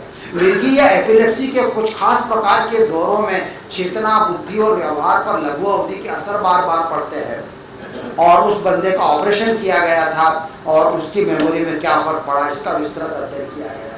1940 और 50 के दशक में मॉन्ट्रियल कनाडा में एक न्यूरोसर्जन थे। हमारे न्यूरोसर्जरी के इतिहास में उनका नाम बड़े आदर के साथ लिया जाता है, विल्टर पेनफील्ड। उन्होंने अवेक क्रेनियोटॉमी करी, मतलब मरीज को बेहोश नहीं किया, खाली लोकल एनेस्थीसिया, खोपड़ी को सुन्न करके, खोपड़ी में छेद करके, और कार्टेक्स की सतह पे जगह जगह वो तार लगाते और बिजली बहाते, तार चिपकाते और बिजली बहाते, स्टिमुलेट करते। और मरीज से पूछते क्या लग रहा है तेरे को, क्या लग रहा है तेरे को? और मरीज बोलता मेरे बाएं हाथ में झुनझुनी हो रही है, मेरा दायां पांव गरम गरम लग रहा है, और मेरे को एक बगीचा दिख रहा है, मेरे मुंह में गाजर का स्वाद आ रहा है, मेरे को कॉफी की गंध आ रही है, मेरे को आनंद महसूस हो रहा है, मेरी चेतना विस्तारित हो रही है। और फिर विल्टर पेनफील्ड ने उसके आधार पे एक नक्शा बना दिया ब्रेन के ऊपर कि फला काम इस जगह, फला काम इस जगह। इसको होमोन्कुलस बोलते हैं। बड़ा विकृत सा नक्शा है, पर प्रकृति ने ऐसे काम करती है। इन अवलोकनों के आधार पर दिमाग की बाहरी सतह पर मानव शरीर के नक्शे गढ़े गए, जिनको होमोन्कुलस। अगले 100-150 सालों से ये सिलसिला चलता रहा, फला भाग फला काम, ये सेंटर वो सेंटर। कौन सा काम बचा है जिसका केंद्र नहीं बताया गया? देखना, सुनना, छूना, सूंघना, चखना, दर्द होना, नींद आना, जागना, कामेक्षा होना, भूख, प्यास, गर्मी, ठंड, प्यार, भय, ईर्ष्या, द्वेष, इंतहा हो चुकी है। प्रतिक्रिया होना स्वाभाविक है, अति सर्वत्र वर्ज्य है। तो जो पेंडुलम है वो लोकलाइजेशन और होलिज्म के बीच में झूलता रहता है। धीरे धीरे समझ में आया कि सत्य दो ध्रुवों के बीच में कहीं रहता है। चेतना के साथ भी ऐसा ही कुछ है। मस्तिष्क के कुछ खास लेकिन सीमित अंश चेतना को धारण करने में महत्वपूर्ण भूमिका निभाते हैं, लेकिन आइसबर्ग के डूबे हुए 90% भाग का महत्व कम नहीं होता। एक अफ्रीकी कहावत है, it takes a village to raise a child. It takes एक बच्चे की परवरिश के लिए केवल माता पिता नहीं, पूरा गांव लगता है। It takes a village to raise a child, उसी को मैं कहूंगा it takes the whole brain to execute a function, not a particular centre. 1980 के दशक में सीटी स्कैन और एमआरआई आने के बाद पोस्टमार्टम तक प्रतीक्षा करना जरूरी नहीं रहा। मरीज अपनी गणितीय क्षमता खो बैठा है, उसके एमआरआई में फला जगह पे दिख रहा है, इसलिए साध्य उपपन्न QED गणित का केंद्र यहाँ है, इस तरह के निष्कर्ष निकालने लग गए। मरीज गुस्सैल और हिंसक हो गया है। एमआरआई में पता चला उसके एमिगडाला भाग में ट्यूमर है। उस बेचारे की क्या गलती, वो तो बेचारा विक्टिम है। मरीज को मिर्गी का दौरा आने के पहले कुछ सेकंड के लिए एक पूर्वाभास होता है, जिसको आरा कहते हैं, एक अनिर्वचनीय हर्षातिरेक। टेम्पोरल खंड के अंदरूनी भाग में मौजूद डीनेट नाम के एक ट्यूमर को ऑपरेशन के द्वारा निकाल दिया गया। उसकी मिर्गी ठीक हो गई, लेकिन अभी वो याद करता है मेरे हर्षातिरेक के क्षण क्यों नहीं आते। मस्तिष्क की कार्यविधि को समझने के लिए फंक्शनल न्यूरो इमेजिंग ने क्रांति ला दी है। ये फंक्शनल क्या होता है? स्वस्थ या रोगी व्यक्ति को जब हम एमआरआई की सुरंग में लेटा देते हैं, आप लोग भी लेटे होंगे, कैसा क्लास्ट्रोफोबिक डर लगता है, घड़घड़ आवाजें आती है एमआरआई के अंदर। मस्तिष्क की रचना के बिंब प्राप्त करने के बाद उसी हार्डवेयर में एक खास सॉफ्टवेयर डालते हैं। दिमाग के चप्पे चप्पे में बहने वाले रक्त में ऑक्सीजन का कंसंट्रेशन या सांद्रता नापते हैं, कहीं कम कहीं ज्यादा। उसे प्रदर्शित करने के लिए एक कलर कोड दुनिया भर के वैज्ञानिकों ने अपनी सहमति से बनाया है। कम ऑक्सीजन और कम रक्त प्रवाह वाले इलाके नीले रंग के दिखाएंगे, कुछ अधिक वाले पीले रंग के और उससे ज्यादा वाले लाल रंग के। कैसे मालूम पड़ा कि यहाँ ज्यादा ब्लड जा रहा है, यहाँ कम जा रहा है, यहाँ ज्यादा ऑक्सीजन का उपभोग, यहाँ ज्यादा ग्लूकोज का बर्निंग हो रहा है, यहाँ कम ग्लूकोज का बर्निंग हो रहा है?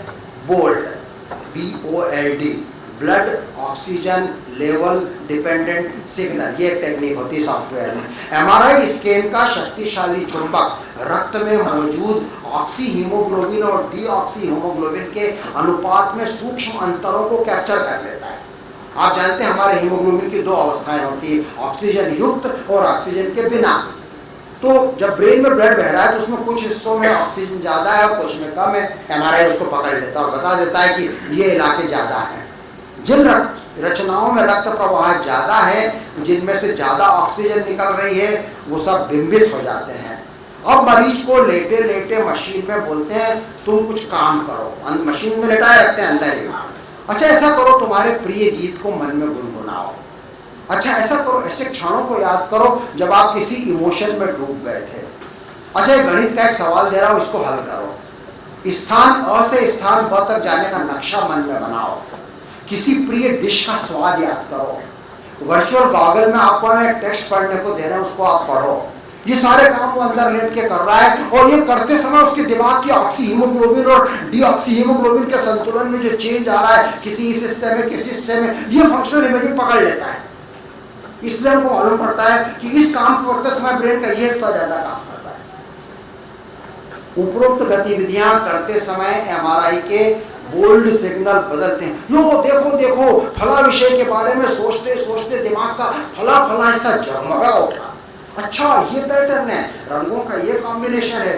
जरूर इस समय वो व्यक्ति भक्ति भाव में डूबकर भजन सुन रहा हो। लोगों को पता पड़ गया है कि किसका क्या पैटर्न होता है। पत्रिकाओं और अखबारों में प्रायः ऐसी हेडलाइन आती रहती हैं और उनके साथ ब्रेन के रंग बिरंगे चित्र।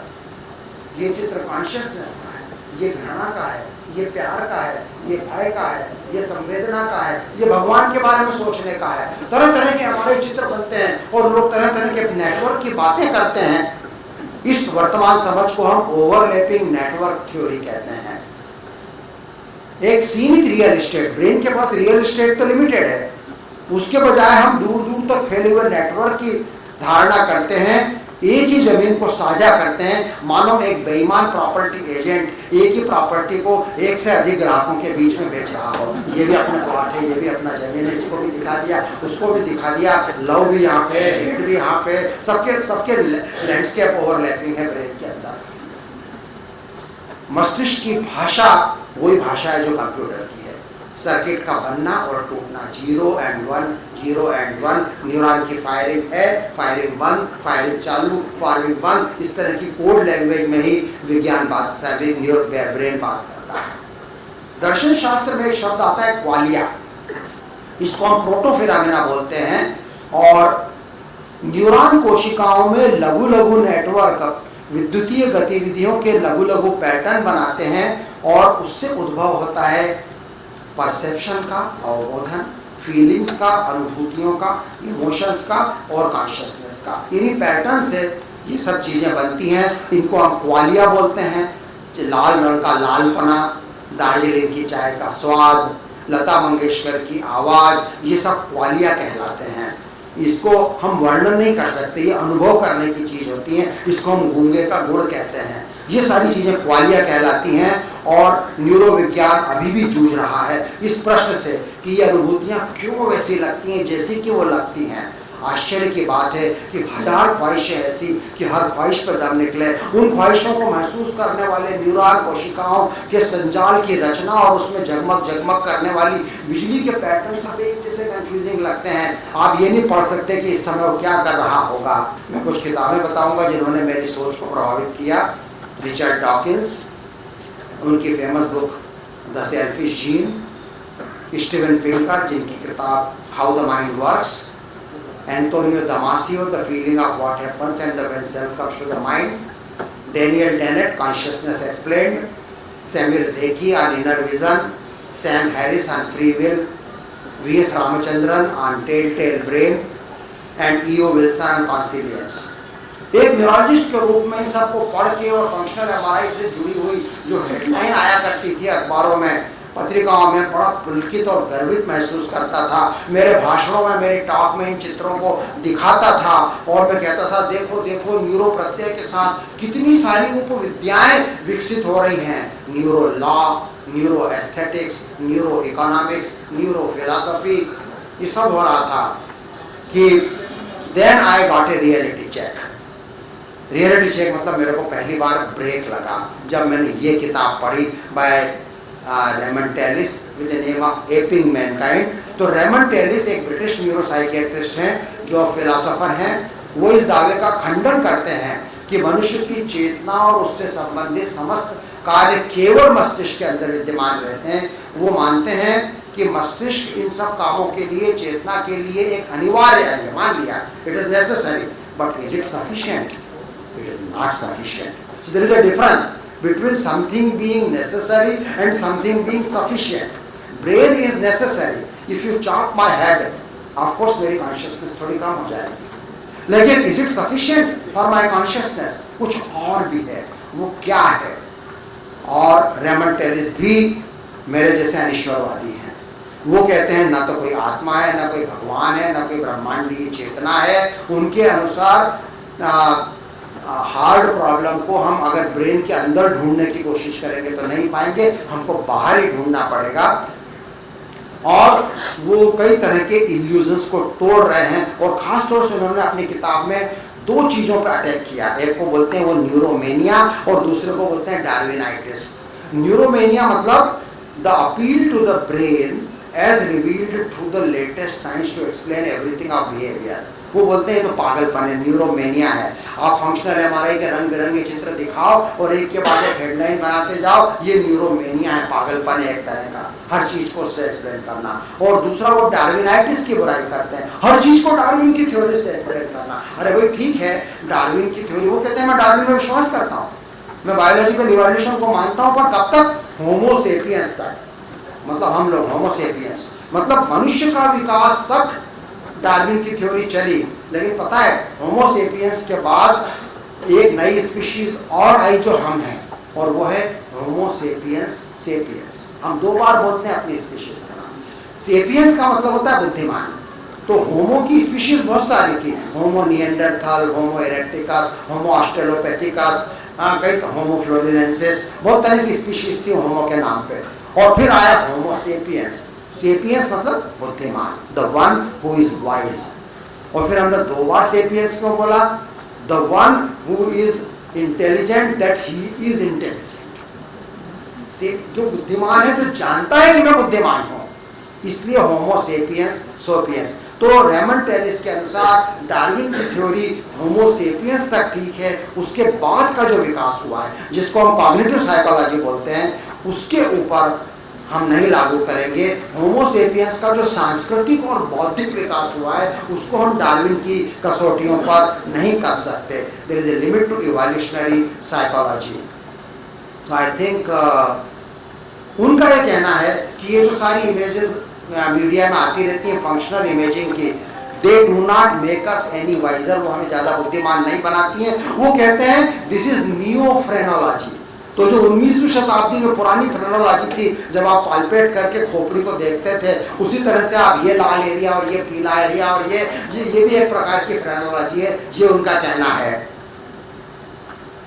भेड़िया बालक रामू का नाम सुना होगा। 1960 के दशक में उत्तर प्रदेश में एक बालक मिला था जो जंगलों में भेड़ियों के द्वारा पाला गया था। मोगली तो फिक्शन है, तो जंगल बुक के मोगली पे मत जाना, वो तो काल्पनिक है, लेकिन रियल लाइफ में जो बच्चे जानवरों के द्वारा पाले जाते हैं उनमें मनुष्यों वाली चेतना नहीं आती है। They remain at animal level only. So Raymond Tellis कहते हैं each of us is lifted from the organic events of our self-contained bodies and stand alone brain। हमारा ब्रेन स्टैंड अलोन रह जाता, लेकिन नहीं, हम उससे ऊपर क्यों उठ पाए? Because of a trillion cognitive handshake. और वो खरबों के हाथ मिलाए हैं हमने, हमारे नागरिकों से, हमारे मित्रों से, हमारी पूर्व पीढ़ियों से, इनको उसने नाम दिया है कॉग्निटिव हैंडशेक। उसके कारण हमारा ब्रेन विकसित हुआ है। The community of human mind is the basis of extended consciousness. और ये चीज एनिमल्स में क्यों नहीं आ पाई? क्योंकि उनके हाथ फ्री नहीं थे और उनके पास लैंग्वेज नहीं थी।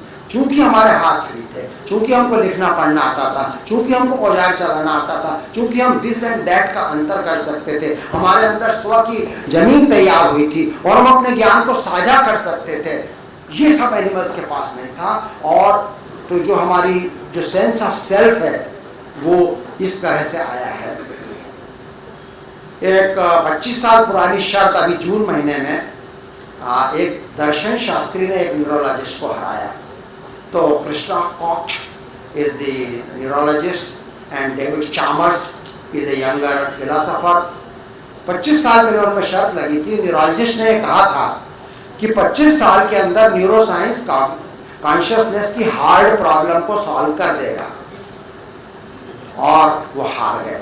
खैर शर्त में खाली वाइन की एक बोतल देना था। तो इस ये जो स्टेज दिख रहा है यहाँ पर, उन्होंने वाइन की बोतल उसको फिलोसोफर को दी और अब उन्होंने कहा देखते हैं अगले 25 साल में भी होता है कि नहीं।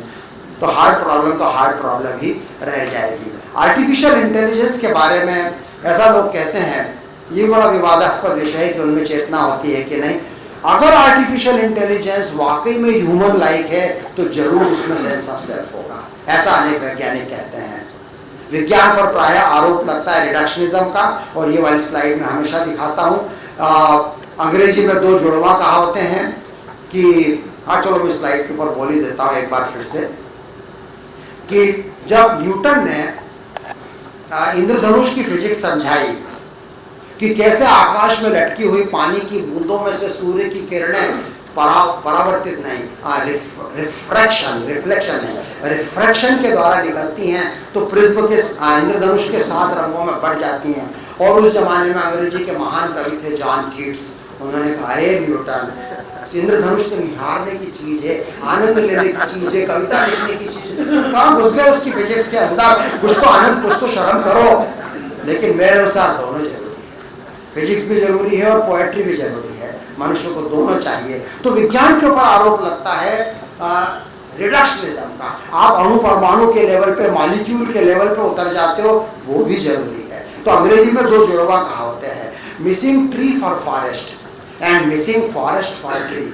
जंगल को समग्र रूप से निहारो तो वृक्ष की इकाई को नहीं पा सकते, और एक वृक्ष को विस्तार से जानने की कोशिश करो तो पूरे जंगल पे से आपका फोकस हट जाता है। तो हम न्यूरोलॉजिस्ट अंदर की बात करते हैं। अंतिम 2-3 मिनट के अंदर, मैं शायद 5 मिनट लगेंगे, मैं थोड़ा सा फिलॉसफी पर जाऊंगा जो कि मेरा फील्ड नहीं है लेकिन जरूरी है। अगर केवल न्यूरोलॉजी की बात करूँ तो थोड़ी धृष्टता होगी, थोड़ी बहुत विनम्रता मेरे अंदर होना चाहिए कि मैं फिलॉसफी की भी महत्व को स्वीकार करूं। महर्षि अरविंद ने, और ये रामकृष्ण मिशन के स्वामी रंगनाथानंद की एक किताब मेरे पढ़ने में आई, और इन सब से मुझे आत्मा और चित्त और अहंकार और प्रकृति और प्योर कॉन्शियसनेस और मोक्ष और जीवात्मा और परमात्मा और ब्राह्मण और अद्वैत, इन सब की डेफिनेशन पढ़ने को मिली।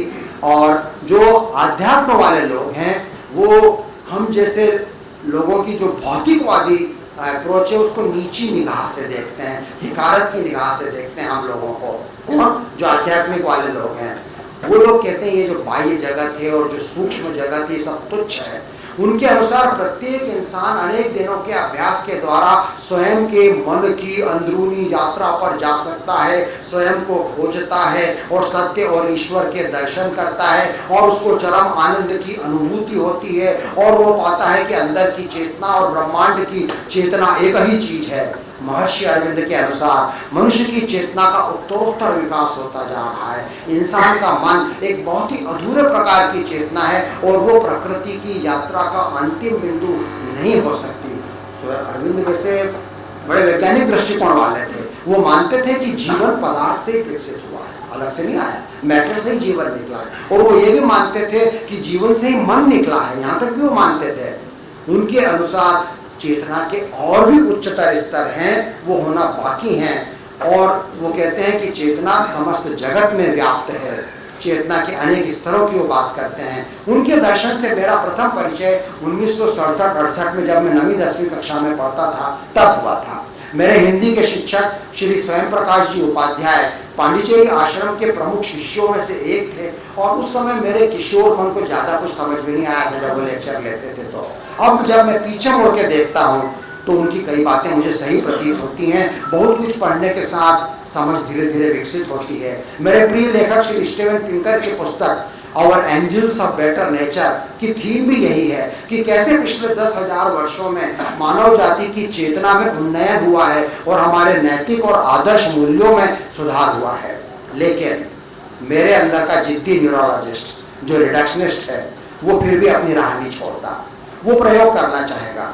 आइए कुछ उच्च कोटि के साधकों को, मेडिटेटर्स को मैं एमआरआई मशीन पर ले चलता हूँ और फिर तुलना करूंगा कि ध्यान की विभिन्न अवस्थाओं में जब वो थे तो उनके दिमाग में क्या चल रहा था।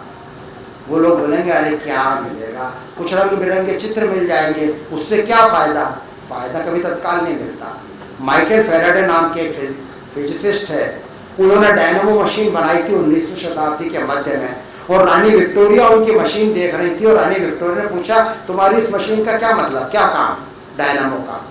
तो माइकल फेराडे ने कहा मैडम आपके पीछे जो आया भाई चल रही है उसकी गोद में एक बच्चा है, उसका क्या फायदा, उसका भी क्या काम, मेरे डायनामो का भी भविष्य बताएगा उसका भी। और आज हम जानते हैं इलेक्ट्रोमैग्नेटिक प्रिंसिपल के आधार पर तमाम दुनिया में बिजली चलती है। तो ये जो रंग बिरंगे चित्र मिलेंगे हो सकता है इनमें से कुछ बन जाए। नोबेल पुरस्कार विजेता एरिक कांडल ने क्या काम किया, उन्होंने एक बहुत ही निम्न कोटि के प्राणी पे अपनी रिसर्च करी। कौन सा प्राणी, पानी में पाया जाने वाला घोंघा, स्नेल। उन्होंने उस स्नेल को केवल 2 काम आते थे, उसको अगर डर लग रहा है तो वो पिचक जाएगा, तो उस घोंघे को सुई चुभाओ तो अपनी खोल में घुस जाता था, या वो काली स्याही छोड़ के स्वयं को धुंध में छिपा लेता था। और कई 10-20 सालों तक एरिक कांडल साहब उसके इन दोनों रिफ्लेक्स के ऊपर काम करते रहे और क्या मिला, स्मृति का न्यूरोविज्ञान। मुझे विश्वास है कि चेतना का न्यूरोविज्ञान समझने के लिए हमारे प्रयास भी ऐसे ही छोटे छोटे कदमों से काम करेंगे। मेरे मित्र कहते हैं क्यों इतनी बेकार की मेहनत कर रहे हो, बाह्य जगत की यात्रा छोड़ो, आध्यात्म की आंतरिक यात्रा पे चलो। मैं कहता हूँ धन्यवाद, आपको आपकी यात्रा मुबारक हो। 2000 सालों से आप लोग ये यात्रा कर रहे हैं, उससे समाज को कुछ तो मिला होगा, व्यक्तिगत आनंद और संतोष जो मिला, लेकिन समग्र मानव जाति को क्या मिला। बाह्य जगत की खटपट में लगे हुए विज्ञान ने हमको वो सब दिया जिसका उपभोग हम इस क्षण कर रहे हैं। ये मत कहना कि जो तथाकथित विकास ये तो विनाश है, ये मत कहना कि विकास तो एक इल्यूजन है और माया है। अगर सच में ऐसा मानते हो तो कृपया हिमालय की गुफाओं में चले जाओ या अमेज़न के जंगलों में चले जाओ। तो इस तरह का सिनिसिज्म मत लगाइए। मैं अपने रूढ़ स्तर पर प्रसन्न हूँ, उन्हें मेरी ओर से मुबारकबाद। मेरे लिए दुख मत मनाओ। वो कहते हैं अपूर्व तुम इस मार्ग पर क्यों नहीं चलते, लेकिन मैं अपने रूल स्तर पर प्रसन्न हो। विज्ञान की रिडक्शनिस्ट अप्रोच के द्वारा जब जीवन के हजारों रहस्यों पर से एक एक करके छोटा छोटा उत्तर मिलता है, तो मेरे लिए वही यूरेका के क्षण होते हैं जो आर्किमिडीज को पानी के डब में लोटे हुए आए थे। ज्ञान ही चेतना है और अज्ञान ही बेहोशी है। चूंकि हल नहीं मिल रहा, इसलिए किसी अपुष्ट मिथ्या विज्ञान को मान लें, ये मुझे मंजूर नहीं। और मैं स्वीकार करता हूं कि विज्ञान और मानविकी को मिलकर काम करना चाहिए। अपने अपने खोल में बंद रहकर चेतना जैसे गूढ़ जटिल विषय को समझ पाना संभव नहीं है। सत्य पर से आवरण हटने के लिए विज्ञान के साथ हमें कुछ और भी चाहिए। इतनी विनम्रता मैं जरूर मेरे मन में रखता हूँ। तो सर, आपसे हिप्नोटिज्म के बारे में पूछना था कि हिप्नोटिज्म कैसे कार्य करता है? हिप्नोटिज्म। दूसरा क्वेश्चन, हिप्नोटिज्म और दूसरा कि जैसे आपने बताया डॉगीज और एनिमल्स के बारे में बात की, तो क्या पक्षियों पौधों पेड़ पौधों में भी कॉन्शियसनेस होता है? हिप्नोटिज्म एक मानसिक अवस्था है जिसमें व्यक्ति ट्रांस में चला जाता है, और ये सब लोगों पे लागू नहीं होती। कुछ लोगों की पर्सनालिटी ऐसी होती है जिसको हम साइकोलॉजी की भाषा में सजेस्टिबिलिटी बोलते हैं। कुछ लोग कम सजेस्टिबल होते हैं, कुछ लोग ज़्यादा सजेस्टिबल होते हैं। मतलब तुमको नींद आ रही है, तुमको दर्द नहीं हो रहा है, तुमको ये दिख रहा है, और लोग उसको आसानी से स्वीकार कर लेते हैं। ये उनकी पर्सनालिटी का होता है। कुछ लोग बड़े दृढ़ विचार वाले होते हैं, उनको आप हिप्नोटाइज नहीं कर सकते। तो ये व्यक्ति की पर्सनालिटी पर डिपेंड करता है कि उसको एक व्यक्ति अपने बातचीत के द्वारा एक प्रकार की मानसिक अवस्था में ले जाता है जहाँ उसकी चेतना जाती तो नहीं मगर परिवर्तित हो जाती है। और प्लांट के ऊपर तो जगदीश चंद्र बसु जी ने कहा ही था कि उनके अंदर चेतना होती है। कई लोग मानते हैं, लेकिन फिलहाल हम प्रैक्टिकली न्यूरोलॉजिकल दृष्टि से, क्योंकि उनमें नर्वस सिस्टम नहीं होता, तो उनमें जो चेतना है वो है जरूर जीवन वाली चेतना, पर वो कॉस्मिक कॉन्शियसनेस का हिस्सा है, ब्रह्मांडीय चेतना का हिस्सा है, लेकिन न्यूरोलॉजिकल चेतना का हिस्सा नहीं है।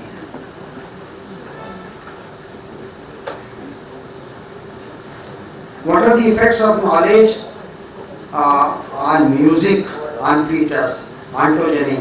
संगीत का असर बच्चे को पड़ता होगा, मगर ये मेरा विषय नहीं, मैं सच में नहीं जानता। और गीता भी इंग्रेड अगर बच्चे को आप थोड़ा समझ में नहीं जानता, उसका कोई फर्क पड़ेगा कि नहीं, क्योंकि इस तरह की चीजों का साइंटिफिक अध्ययन बहुत जटिल है। तो आप जानते हैं शोध की विधियां बड़ी कठिन होती हैं। आपको 100 बातें ऐसी लेना पड़ेंगी जिनके बच्चों को गीता सुनाई गई, और 100 ऐसे लेना पड़ेंगी जिनको नहीं सुनाई गई, और कंट्रोल्ड कंडीशन में उन बच्चों को 5 साल की आयु तक फॉलो करना पड़ेगा या 10 साल तक। और फॉलो करने वाले जो आकलन करता होंगे उनको निरपेक्ष या डबल ब्लाइंड होना पड़ेगा, उनको पता नहीं होना चाहिए किसको क्या किया गया। ऐसा अध्ययन करना बहुत कठिन है, बहुत पैसा लगता है, उसके अंदर बहुत समय लगता है। इसलिए इनका उत्तर हम नहीं जान सकते। What must be the condition when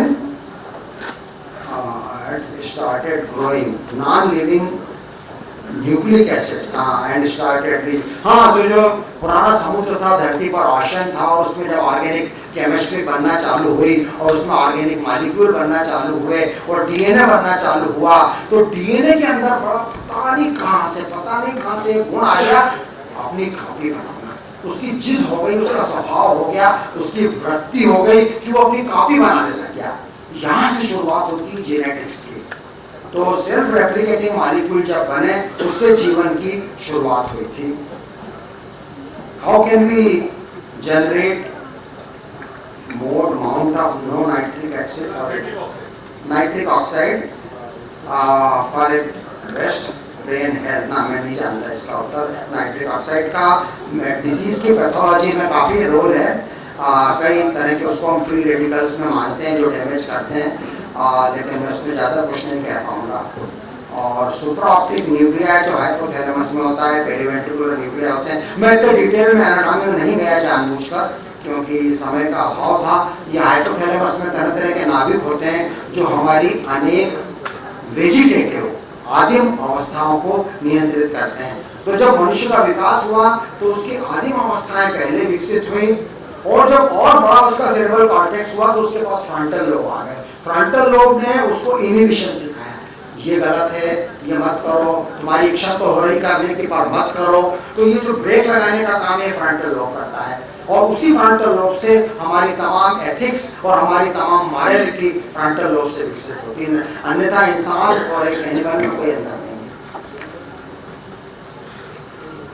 extended consciousness पे हम चर्चा कर चुके हैं, और Santosh Joshi ji, sometimes a patient knows that he is in depression, medicine ले रहा है, फिर भी उससे बाहर नहीं आता। डिप्रेशन एक रोग है जिसमें हमारे मस्तिष्क के न्यूरॉन परिपथ, कुछ सर्किट, कुछ नेटवर्क विकृत हो जाते हैं। स्ट्रक्चरल लेवल पे तो नहीं, लेकिन फंक्शनल लेवल पे। तो अगर आप उसका स्ट्रक्चरल एमआरआई करोगे तो कोई अंतर नहीं दिखेगा, फंक्शनल एमआरआई करोगे तो अंतर दिखेगा कि फला जगह सेरोटोनिन कम है, फला जगह डोपामिन बढ़ गया है, केमिकल्स का असंतुलन है, और औषधियों के द्वारा हम उसको ठीक करने की कोशिश करते हैं। लेकिन डिप्रेशन का एक छोटा सा परसेंटेज जो रेजिस्टेंट होता है, अधिकांश लोग ठीक हो जाते हैं, लेकिन कुछ लोग नहीं होते। तो इंदु तिवारी जी पूछ रही, कटु यादों से बाहर कैसे है? ये सब साइकोलॉजी के विषय हो जाएंगे, चेतना के विषय नहीं होंगे। किसले पंचोली जी पूछ रही हैं, LBR वेव्स का चेतना से क्या संबंध है? साउंड वेव्स का अल्फा बीटा गामा मैं नहीं जानता, साउंड को तो मैं ध्वनि के रूप में समझता हूँ, उसके अलावा जो अल्ट्रासाउंड वेव होती है उनका चेतना से कोई संबंध नहीं है। डॉक्टर धर्मेंद्र वर्मा पूछे, ध्यान का न्यूरो सर्किट्स में क्या योगदान? हाँ, निस्संदेह उसका फर्क पड़ता है ध्यान साधना का, ये फंक्शनल एमआरआई में दिखाया गया है। अगर आपकी चेतना घट रही है तो उसके क्या कारण हो सकते हैं? चेतना घटने के लिए नींद आना सबसे बड़ा कारण है, बोरियत, और इसके अलावा कुछ औषधियाँ हैं, कुछ बीमारियाँ हैं जिनमें हमारी चेतना कम होती है। डॉक्टर प्रोफेसर जयप्रकाश व्यास कह रहे हैं कि स्नेक्स में मेमोरी चेतना जीरो। हाँ, मेमोरी नहीं होती स्नेक में। लोग सोचते हैं ना कि नाग नागिन का जोड़ा है और वो बदला लेगा, ऐसा कुछ नहीं होता उनके अंदर। नास्तिक का अर्थ जो वेदों को नहीं मानते, फिर गीता का उदाहरण आपने क्यों दिया? नास्तिक का अर्थ होता है ईश्वर को नहीं मानना, वेद नहीं। वेद में बहुत सारी अच्छी चीजें जिनको मैं मानता हूँ, और मैं गीता में बहुत सारी अच्छी चीजें हैं जिनको मैं मानता हूँ।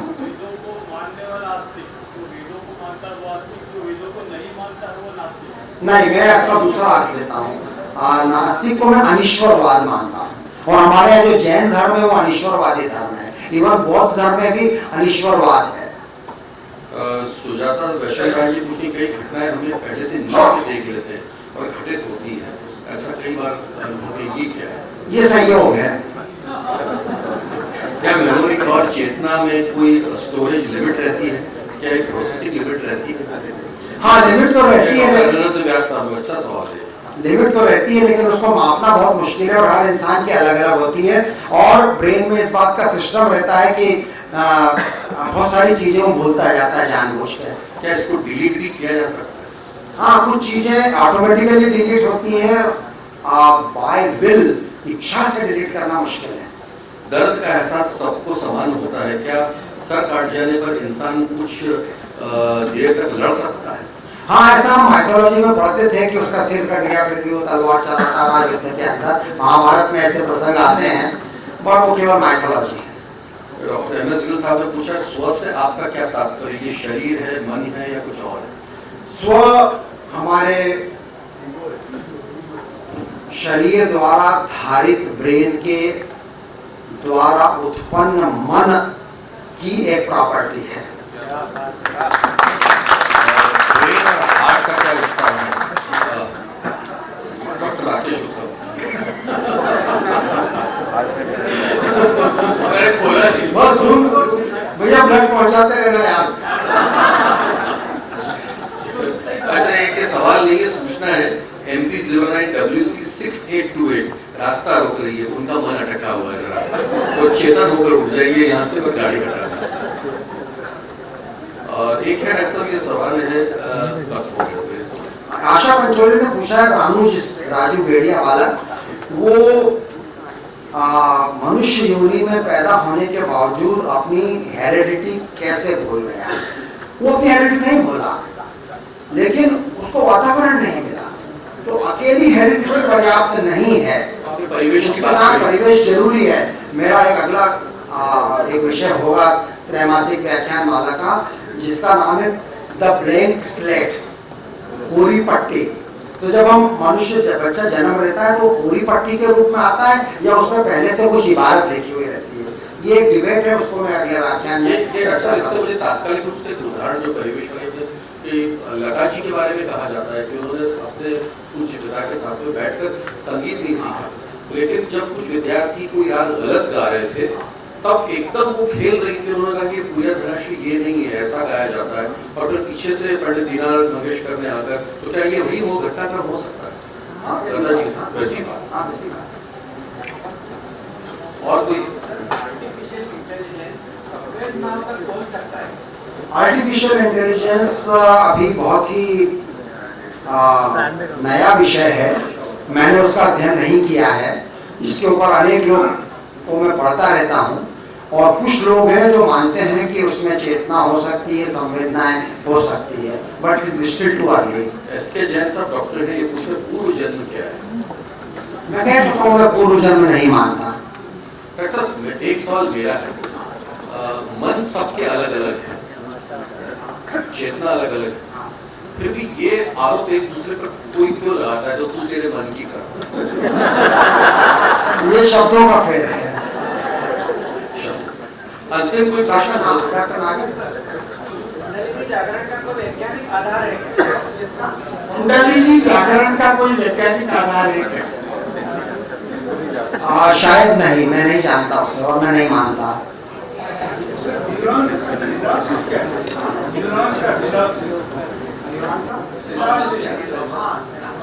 अब न्यूरोबायोलॉजी में बहुत सारी बातें आज बताने की थी। तो ये जो हमारे ब्रेन में 1 अरब न्यूरॉन कोशिकाएं होती हैं, वो अकेली नहीं रहती, उनका संजाल होता है, नेटवर्क होता है, और प्रत्येक न्यूरॉन के बहुत सारे धागे होते हैं निकले हुए। एक बड़ा धागा होता है पूंछ जैसा, और कुछ छोटे धागे होते हैं बाल जैसे, और इन धागों के द्वारा वो दूसरे न्यूरॉन से संबंध बनाती हैं, और जहां वो संबंध बनता है उसको साइनेप्स बोलते हैं। और साइनेप्स में फिजिकल कांटेक्ट नहीं होता। आपको याद होगा सिस्टीन चैपल में, वेटिकन में, माइकल एंजेलो की फेमस पेंटिंग है, वहाँ की छत पे, जिसमें कि मनुष्य की उंगली है और गॉड की उंगली है, और दोनों टच नहीं कर रहे हैं, बस थोड़ा सा दूर है। वैसा ही कुछ साइनेप्स होता है। तो एक न्यूरॉन से निकलने वाला विद्युत आवेग जंप करता है उस छोटे से गैप को साइनेप्स के लेवल पे। दोनों। तो अगर 1 अरब न्यूरॉन है तो 1 खरब साइनेप्स है। कहा जाता है कि ये परम ज्ञान को उपलब्ध हो गया है, एनलाइटेंड हो गया है, आपकी क्या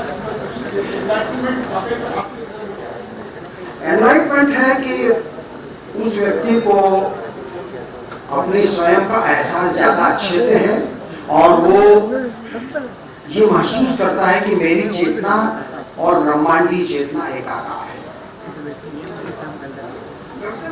स्वप्न क्यों आते हैं? स्वप्न एक अलग विषय हो जाएगा, उसमें भी हम एक लेक्चर लेंगे न्यूरोज्ञान के अंदर। आज आपको एक बुकलेट मिलेगी थैलियों के अंदर, आप उसके बारे में बताइएगा। उसमें मैंने आखिरी पेज को उन विषयों की सूची दी है कि आने वाले महीनों में हम किन किन विषयों पे लेंगे, सपने भी उसके अंतर्गत आएगा।